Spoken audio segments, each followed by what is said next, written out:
Greetings and felicitations. Hip hip hurrah, tally-ho. Hey, baby doll. Hey, Puddin'. It's time to talk about James Bond's 1979 classic, Moonraker. Yay, let's go. Directed by Lewis Gilbert. Screenplay by Christopher Wood. Based on Moonraker by Ian Fleming. Produced by Albert Broccoli. Starring Roger Moore, Lois Chiles, Michael Lonsdale, Richard Kiel. Distributed by United Artists. Released June 26, 1979. Budget was $34 million. Box office, this was the highest box office not only to date, but for over a decade. $210 million. That's amazing. So it really gave the fans what they wanted at the time. Unfortunately, this is going to be the last time we see Bernard Lee as M. I mean, he's been a standard in the movies, but he passed away not too long after this. We mentioned it in the previous Bond synopsis that this movie was supposed to be for your eyes only. Yes, and then they decided to make this one because of Star Wars, so they could get some space into the movie. Space was everything. Science fiction was popular, and we have this new thing called a space shuttle that everyone was talking about. Of course, the timing was perfect. The thing is, I mean, I saw this when it came on TV, and I remember being disappointed because there wasn't as much about outer space as I thought. I was the same way. Yeah. I was exactly the same way. I remember watching it. It was a Sunday night movie, and this is the way it worked, is because I would usually stay at my parents' house throughout the week, and then my grandparents, I would go there from Friday night until Sunday night. But the James Bond, I would watch whatever the Sunday night movie of the week was, and usually they were 2-hour movies. And so for a 2-hour movie, they'd have to edit out roughly a half hour of it to work the commercials in. But for James Bond movies, they always made them 3 hours long because the Bond movies were more than 2 hours, and they would just fit the commercials within the 3-hour time slot. So I remember watching Moonraker at my grandparents' house, black and white TV. He only had black and white TVs. And then my mother said, okay, you got to go home now. And I'm like, he's just about to go into space, and I got to go home now? It's like a 15-minute drive from my grandparents' house to my mother's house. And so I was like, okay, he's going to go into space. I'm so frustrated. And so by the time I got home, I had to stop at the Merritt gas station. I remember the Merritt gas station. My grandparents lived in Woodbridge. My family lived in Hamden. Only a 15-minute ride, but there was this gas station that the gas was 2 cents cheaper or something like that they would always go by that gas station instead. It drove me crazy. I was just sitting in the car just pounding on my thigh saying, I got to finish James Bond. Oh, wow. So they didn't let you finish it that night? Well, I had to go home and watch the rest of it, but I missed a chunk of it. Then that was the pivotal part when he was finally going into space. But I had the same feeling. I'm watching this movie. I'm saying, when is he going to go into outer space? And then he finally did in the end. Finally so did. He did. And I remember like the trauma, the feeling of it. Like, what did I miss? I just missed 15, 20 minutes of something. What just happened? Was it something pivotal that I missed? I even, at a young age, I thought it was strange that he was fighting with lasers. He was flying a space shuttle. Even as a kid, I was like, I don't know about this. This is kind of ridiculous. For James Bond to be doing that. Yeah, for James Bond to do it, exactly.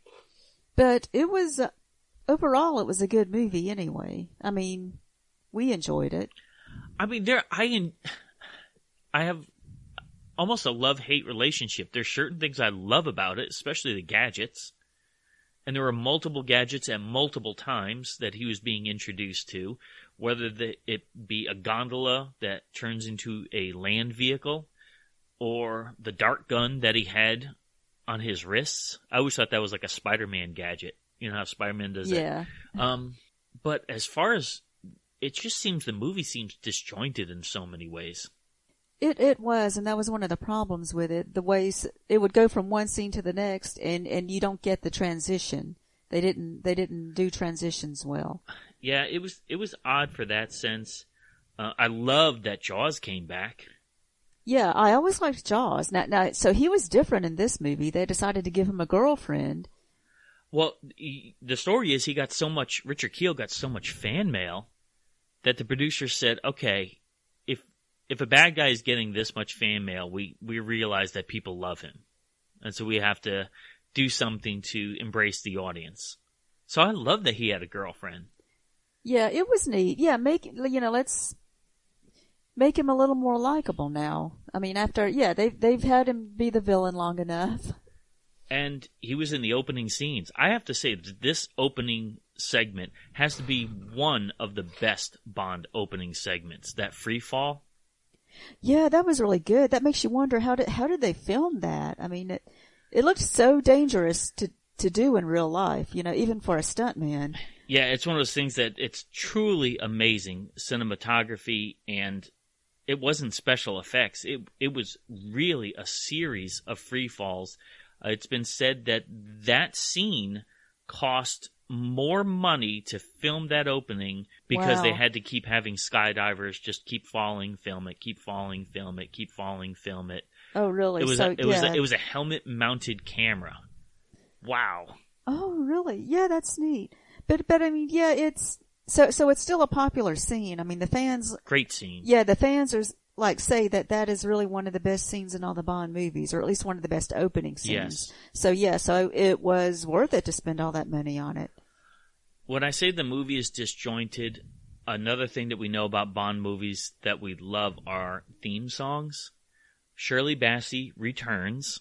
I kind of like to have a new and different artist for each movie. Not so much I'm against her, but I don't think the song, that sultry song, fits in with the theme of the movie at all. I thought it was fine. It's still the sultry idea still fits overall James Bond movies. Because I'm thinking with Live and Let Die, Paul McCartney, we had Carly Simon. Why not have someone that's a little bit more contemporary, have the song that fits in with the era a little bit more? So yeah, and they did start doing that after this movie. Yes, they went back to that formula of let's not do repeats. So yeah, the song I wasn't as thrilled with so much. I did like the plot though. The plot almost seems to be a repeat. Instead of previously The Spy Who Loved Me, stolen submarines, this is going to be stolen space shuttle. But it was apropos for the time period. It was on people's minds, the space program. Right, having the space shuttle, and the thing is, it had that villain who was the typical James Bond villain, really. Oh, absolutely. Even though he was still good, Yes, yes, he had way too much money, and that's why so many people are saying that. That's why people are saying Elon Musk is going to be the next James Bond villain. You watch this now, modern day, you're like, wow, it's pretty crazy. When you have that much money, you could do some crazy stuff. Yeah, and back at the time, everyone just thought it was cool, Yeah, really cool. So, as a villain, the part wasn't played bad, just not as memorable. Now, I like the leading lady in this one. Holly Goodhead? Yes, Lois Childs. I always thought she was beautiful. She was also on Dallas, so that's really what I remember her for. And she played Holly Harwood. I just thought it was neat. She still had the first name Holly. Well, I think that this was the era. My brother has always been a huge James Bond collector. And this was the era that the Mego Corporation started making James Bond dolls. They were 12-inch dolls. And it's one of those things that I'm looking at the doll, and I see that James Bond has a silver spacesuit on. I look at the beautiful movie poster, and I think the movie poster is one of my favorites. He has a spacesuit on with the British flag patch on. But in the movie, he's not wearing a silver spacesuit. It's yellow and black. So, again, my young mind is being confused. Yeah, they did the advertisements different, yeah. And they made the doll of Holly Goodhead, but they just called her Holly. They didn't call her Holly Goodhead. Well, of course. But Jaws was not available in the United States. And the doll actually had a magnet in his mouth and was only available overseas. So when my brother was about, I'd say 16 years old, he sent away for a Jaws doll. He found a collector that was selling one, and he paid roughly about $200. And I remember my mother writing the check for it because that was the time when you just... She wrote a check for $200 for a doll? He did, because he had a paper route. He saved his money. And I remember her shaking her head saying, I just can't believe... He paid for it. He paid for it. But you remember, that was the era of when you wanted something, you had to write a check, send it through the mail. You had to wait a couple weeks for the check to clear. Then they'd send the... And she just couldn't believe that he was spending this much money on a doll. But he said, I need this doll for the collection because you can't get it in the United States. Mm-hmm. And so that's one of the frustrations, is that James Bond, they never continuously had a license for merchandising. In the 60s, we know Gilbert had some items. 70s, Mego had some items. It's one of those things that I just can't believe it was never consistently put in the forefront, because kids like us would have bought it. Absolutely. Continuously. Every movie that came out, we would have kept up the collection with James Bond toys. But I'm glad that there was some marketing during that time period for the movie. What I remember is the picture that Starlog had of Bond and Holly in those yellow jumpsuits. That's right. Mm-hmm. And yeah, that's what I think of when I think of this movie. And this is the first James Bond movie that Starlog put on the cover of its magazine. When previously they had some articles about The Spy Who Loved Me, but by this time, Roger Moore did over 300 interviews to promote this movie. They were hitting it hard with regard to promotions. They really wanted to... It was a cross-section of fandom. You had your classic Bond fans, and then you had younger kids like us that were just so excited about space. And it's probably one of the things that got younger kids into James Bond, who never would have watched a Bond movie before.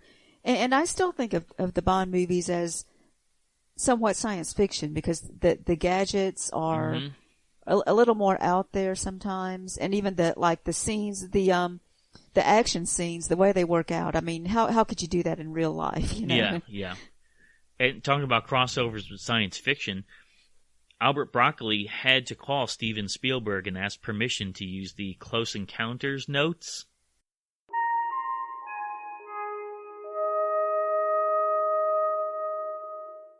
In order for the key entry. Oh, that was so cool having that. Oh, wasn't it awesome? Yeah, it was fantastic.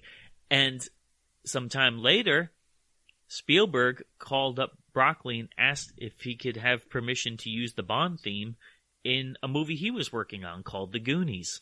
Oh, interesting. Well, Steven Spielberg was a big Bond fan. There was even talks of him directing a Bond movie, and that got canceled once he and George Lucas teamed up for Raiders of the Lost Ark. But can you imagine Steven Spielberg doing James Bond? That would have been neat. I bet you it would have made one of the amazing. Things that could have been. Oh, really? He still could do it when you think about it.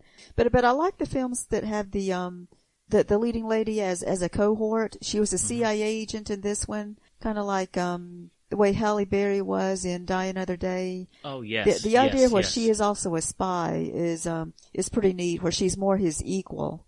Yes. And I thought that the reveal was good because he didn't know initially she was a CIA agent. Yeah, but he figured it out from when he was playing with all her devices and he knew exactly what everything was, that the pen was a sharp object and the perfume was the flame and all that. Yes. He knew all the again, like I said, there were a lot of gadgets in here that were laced throughout the movie that weren't necessarily on his personage. Yeah, it's just that you expect the gadgets in a Bond movie, so they had them in this one, and that was another one of the things about it. We actually like when they keep up their tropes that we're expecting in a James Bond movie. We sure do. There's certain things I want to see in the James Bond movie. One of the things that we expect to see that we don't really see here is James Bond shooting a gun. It's just that one time that he shoots a sniper in the tree. Yeah. And we don't see him with a classic pistol either. So it did deviate a little bit. I mean, this movie had to deviate because of the subject matter. Yeah, trying something different. And it's not like I really missed that. I mean, I didn't even notice that, really. You still have the action scenes. It's just done in a different way. We know this movie ends. I love the Bond endings where he gets the girl, he's getting down, he's getting ready to get naked, right? I mean, that's what James Bond does. But the final scene with them making love in zero gravity was apparently one of the hardest shots for Roger Moore to film because he actually felt blood running up his nose and eyes. Oh, wow. So overall, what did you think about this film? Overall, I loved it, even though it had its flaws, as we said.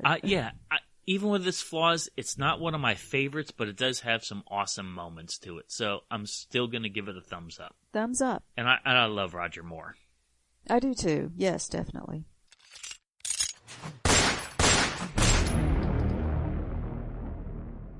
Hello, StarPodLog fans. This is Matt Sherman of BondFanEvents.com and the James Bond Fan Events YouTube channel. I've been leading James Bond fan conventions for over 20 years, and today I'm going to tell you when James Bond hero worshipped a Nazi. You heard that right. We'll talk about that in just a moment. But again, we'd love to see you at BondFanEvents.com. We appreciate StarPodLog because of these cross-promotions we've been doing. And did you know I first got to meet your StarPodLog hosts at SpyCon Atlanta a few years ago in Alpharetta, Georgia? We had a great time. I was the content manager there and put together a slew of speakers to talk about Bond and spies. And then we all found out we had common interests, not just Bond and spies, but Star Trek and fantasy and sci-fi genre as well.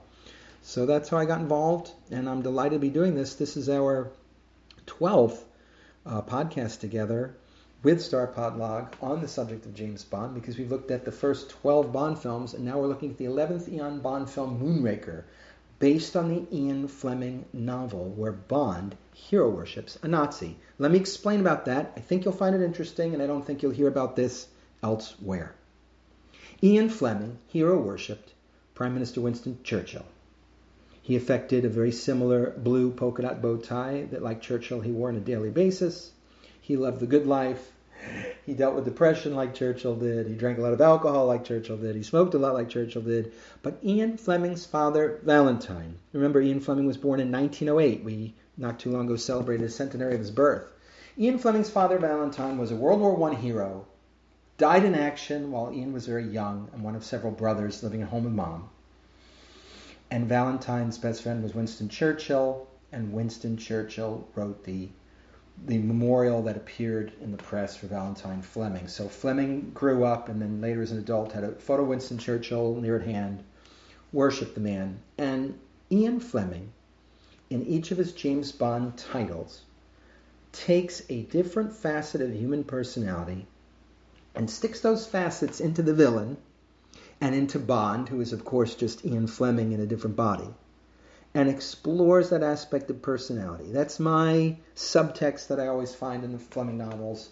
On that, it's not entirely an original thought. I'm thinking about my friend Ben Pratt, who wrote a wonderful book, Ian Fleming's 7 Deadlier Sins, where he goes through what the different villains represent as far as emotions and those kinds of things, and he's really picking out what we're talking about. But long story short, Ian Fleming in Moonraker explores hero worship. When Bond is told by M in their meeting that sets him off on his mission to look after Sir Hugo Drax, M is chagrined because M knows Drax's, it's rather banal, but let's just say Drax is doing something that's not kosher in M's world. You'll have to read the novel to find out more. Very exciting. Love that novel. But Bond says he's a wonderful fellow. I heard he might even get knighted by Queen Elizabeth. And Bond sort of, through the course of the novel, idolizes Hugo Drax, looks past the man's vulgarities and vanities, looks past the man's obvious issues. And after all, the guy cheats at cards. And that's not a thing to do if you're in British upper society, cheat at cards. It's not the thing to do at all. It's the kind of thing to get you blackballed from a club. And so Bond overlooks the fact that Hugo Drax has 50 Germans working for him. Now, I'm not saying that to be xenophobic in any way, but remember, this novel was written 6-7 years after World War II had closed, when the British really distrusted Germans, and when Operation Paperclip from the CIA brought a lot of Nazis like Werner von Braun over to America to work on the NASA space program, rockets. And so it wasn't that weird for James Bond to go into a place in the UK and find a rocket base that was staffed by Germans. But where there are Germans, there were some ex-Nazis there, and there's a murder that Bond gets involved in some detective work. Sounds pretty wild, right? As always, I urge you to read Ian Fleming. He's a wonderful, underrated novelist.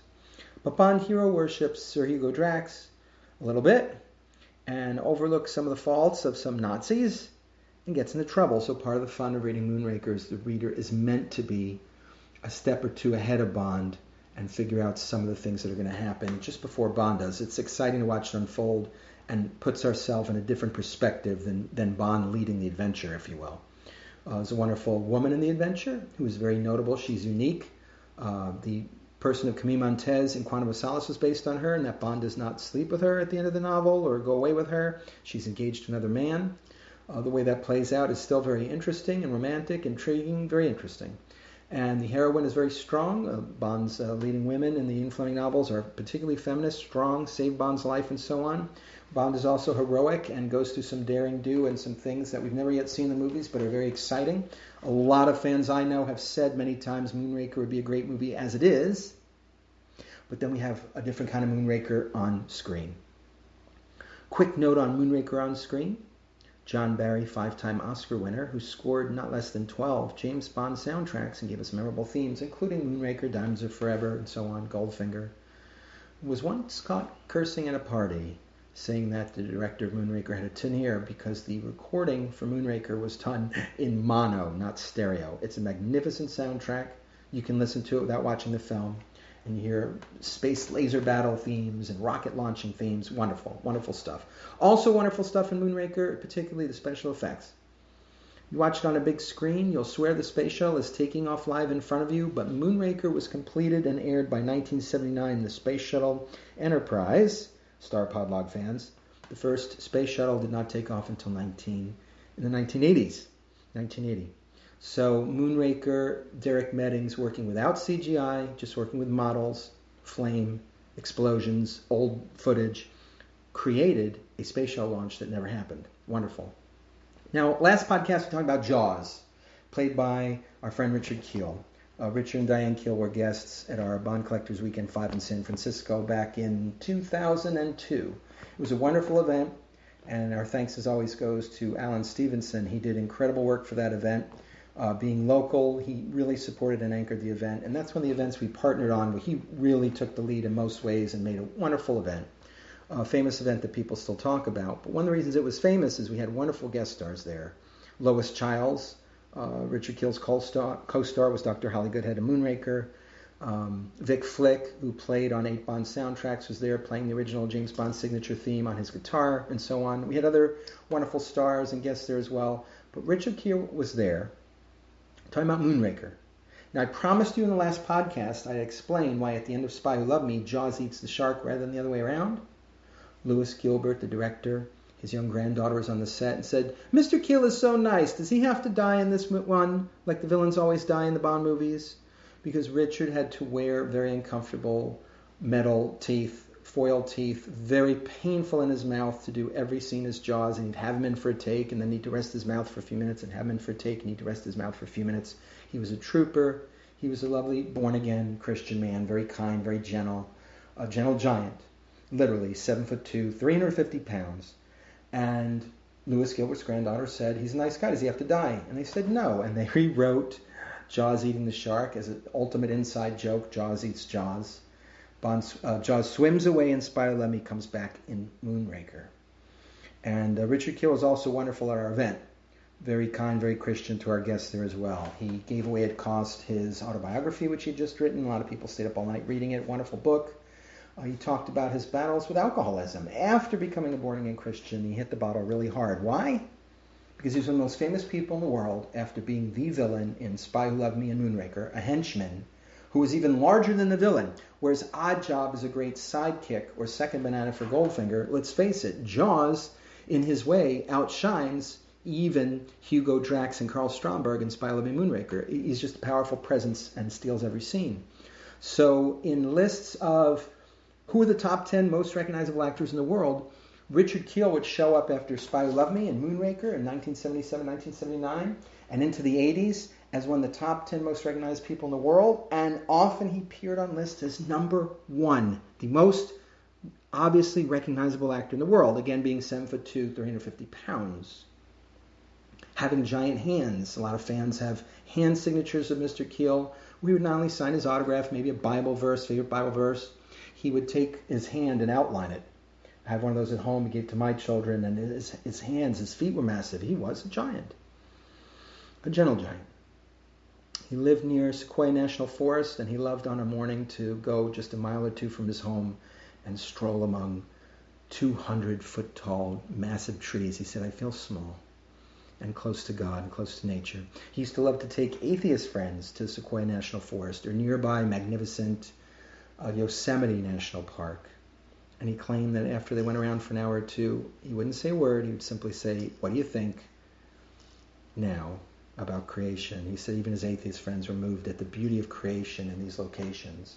Great person, very memorable appearance at our event. But one of the most memorable things ever in all our events, and Janine and I have had over 100 James Bond authors, actors, filmmakers at our events.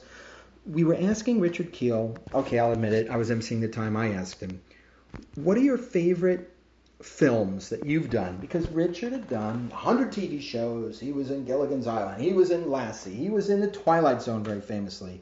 I Dream of Jeannie and so on. And, easily over 100 movies, very many movies. What were your favorite films?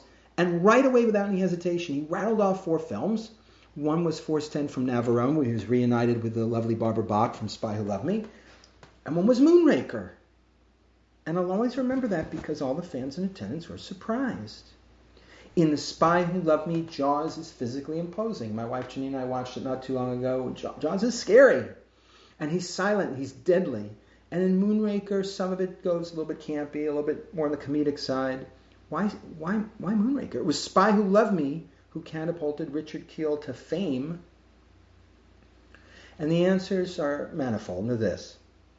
For one thing, Mr. Kiel had trouble with alcoholism because after becoming this famous in films, with the Bond films, he really hoped to get away from playing the big, tough, silent, dumb guy, which he'd played many times before. And he wanted to be a leading man, do something out of the box, a romance. He wanted to be a different character actor. He was a brilliant man. He wrote an autobiography of Cassius Clay, not Muhammad Ali, but the abolitionist who lived 100 years before and for whom Muhammad Ali was named at birth. He wrote a book about Cassius Clay, the abolitionist who helped ease the pain of slavery for many, a fellow born-again Christian hero.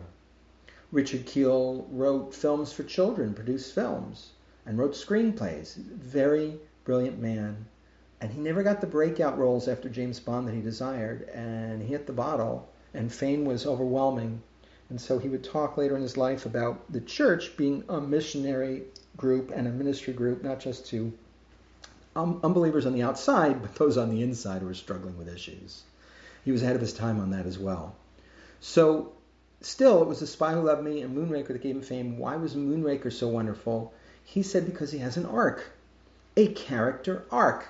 One of the great powers of movies and most novels is a repentance, a change of mind, a character change. And in Moonraker, without words, because you remember, Bond fans, that Jaws only says 3 words. Here's to us. Here's to us. In Moonraker and Spy Who Loved Me put together, without words, Jaws has to go from bad guy in Moonraker to good guy. Sir Hugo Drax, another Christopher Wood film and novelization worth reading. Sir Hugo Drax, or Hugo Drax in the film Moonraker, again, like Spy Who Loved Me, the one penned before by Christopher Wood we talked about last time, Armageddon. Kill everybody and make a utopia in space. But Jaws and his new girlfriend, Ollie, are not going to fit that utopia. Bond reminds him of same, and Richard Kiel goes from trying to destroy Bond utterly to trying to rescue him and work alongside the Allied Space Marines. Moonraker is a great film. When it came out, it got great reviews and tremendous box office. And there was giant publicity and standees everywhere. I remember when I was young. Wonderful, wonderful posters, standees, massive 24-sheet posters. If you can imagine a poster that is 24 posters put together to make one giant movie poster. And the buzz was great. I remember telling my family, we've got to go see Moonraker, got to go see Moonraker. We were all so excited. And it was a fun film, wonderful film. And what makes it so are not just Roger Moore as James Bond and Richard Kiel as Jaws, but the army of technicians and crew that work on the film. And they did something very ambitious, because they were copying the success of Star Wars, which was 1977, and you'll remember Empire Strikes Back came out soon afterwards, right, 1980. Moonraker sort of emulated the Star Wars craze and put James Bond in outer space. And there's a battle between Space Marines and Draxites in outer space. It is a space-suited laser battle. If you want to get a lot more out of it, including what Bond does in the battle in outer space, you don't see it on screen, but Christopher Wood wrote all that and put it in his movie novelization. You can read that along with the Ian Fleming novel. It's really tremendous. It's a work of art. You watch that right now on a big screen and you feel like you're there. And this is, again, 1979. Derek Meddings, again, the Oscar winner for Star Wars on effects, refuses to use CGI. Very little CGI, if you will, is used. And the only thing is that it's not a silent battle. Wonderful John Barry score, or underscore, wonderful music, as we talked about. Wonderful laser battle. But the guys are moaning and screaming, and there's explosions, which technically you would not hear in the vacuum of space. If they had done that silently, or silently with John Barry's score, we'd still be talking about it today. But they went the traditional route. Then again, StarPod Log listeners, we're also Star Trek fans. And we have our discussions and our arguments about when Star Trek is real and when it's really, really not real, when it's pure fantasy. And here in Moonraker, we're getting both. We're getting outer space, we're getting sci-fi, and we're getting fantasy, along with James Bond. So, read the Ian Fleming Moonraker, and you'll see a heck of a film that could be done today, shooting back as if it was the 50s or 60s, instead of the 2020s. Read Christopher Wood's novelization of Moonraker, where Bond eats in outer space and straps on a spacesuit and rescues everyone and shoots out a laser battle in outer space. There's a ton of stuff in the novel that was in Christopher Wood's mind. After all, the journey from page to screen was incredible, and there were hundreds of pages of Moonraker script, including a lot of stunts and bits that showed up in later Bond films. It was just too big to film. It was just almost impossible to film until Christopher Wood cut down the screenplay. And like I said, read his novelization. So we have two novels in this case and a fun movie, Moonraker. Watch it today, but remember, as you're thinking about what I'm sharing and what your StarPod Log hosts are sharing about Moonraker, it was done in 1979 and still holds up today. A true James Bond classic that made Bond bigger than ever. I'm grateful for it. Love collecting from it. Hope you do as well. Thank you so much for joining us, by the way. And we'll see you soon at BondFanEvents.com. I hope to see you at one of our Bond events. I mentioned on the last podcast the Utah, Nevada, California event. It's exclusive. We only have a dozen signed up, and we're going to keep it under 15. This is going to be a unique tour where you'll get to bring home pieces of Bond. That's all I can say right now. If you want to know more, let me know. And the cruise in October, I hope many StarPod Log fans will join us. We have 40 people signed up with cabins for a cruise. Cruising resumes in the middle of July. CDC said we're okay to cruise. The world is opening up again thanks to the vaccinations and people being health-minded. And we're looking forward to a great cruise from New Orleans going to Key West and the Bahamas. I will be taking you to more than a dozen novels and films from the world of Bond, James Bond, to see locations. We're going to have a blast. Live and Let Die tour in New Orleans, License to Kill tour in Key West, films that we've podcasted about and are going to podcast about. And in the Bahamas, you're going to see everything from Ian Fleming's Goldfinger to Never Say Never Again and Daniel Craig and Casino Royale. And at sea, we have seminars, Bond seminars, and fun. So we have people coming from across the U.S. and Canada, even overseas in the United Kingdom, to come together to bond as fans. Hope to see you there, and as always, looking forward.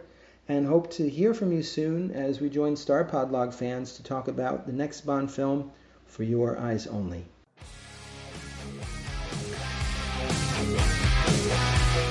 Thanks for listening. Make sure you hit that subscribe button and join our Facebook group. Live long, and may the Force be with you. Nanu Nanu.